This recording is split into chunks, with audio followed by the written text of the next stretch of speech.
Good morning. So, do I have the true Jody here today? Does my drinking upset you? Oh no, it's okay. If we have a drink before we start, it's your prerogative. So, the true Geordie, why are you here today? I'm not gonna waste your time beating around the bush, so I'm gonna go straight to point event. Okay, you've got 30 seconds to unleash your angry thoughts, okay? Ready? Set, go. What makes me angry? What is overpaid? You must use a Saturn site called Newcastle United, who's a match. You wanna know why? Why? Because we're being led by a bunch of idiots who must use a chocolate teapot man. A little longer than a few minutes later. With the players set up like a bunch of cowardly little chickens who are frightened over a ball, just a ball. Then absolute embarrassment to every fan that supports a circle club, and then absolute disgrace to the word footballer.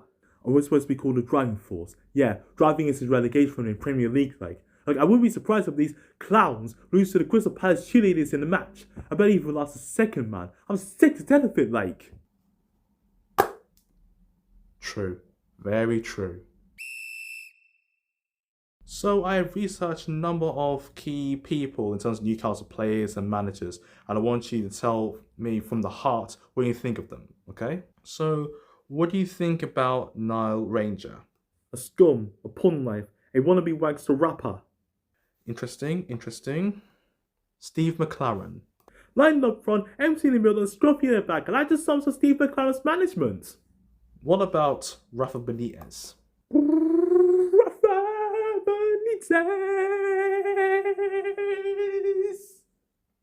Okay, we're off to a great positive start now, for once. So, can you think about other positive things you could talk about your club?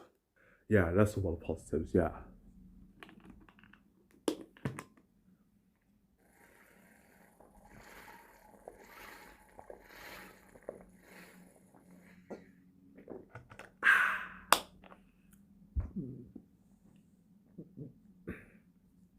Now we've got all the positives moved out of the way, now let's talk about the negatives again. What? Now we're going to do a session called What's the First Word That Comes to Mind? Where I say a word and you think of the word that rhymes with it, okay? So, first question, what's the first word that rhymes with bank? Wank. Okay, fair enough. Okay, if I had to say the word fight, what rhymes with fight? Shite. Charming. If I had to say the word stunt, what rhymes with stunt? Okay. Imagine you're coming home from work and you're looking forward to some big old fish and chips, and you find out that Big Sam Allardyce has eaten all of them. What would you do? Hog tie him and force feed him dog food so he knows how rubbish Newcastle fans are feeling every time we watch our team lose to every match. Interesting. Very interesting. Okay, so last question. Imagine Alan Shearer have just been beaten in a tennis match by Adam Johnson by 10-5. What would you do? Are you taking a piss here, like? Keep my idol's name out your mouth, man. And don't worry about the low-life scum. I'm gonna do him like I did to Bonnie Blue. You've got no right to do that to Adam. And you've got absolutely no right to criticize my idol, Sunshine. I've got every right, like. Try me. Okay, the session ends at 7:45, and I'm gonna call this a day. Mike Williamson.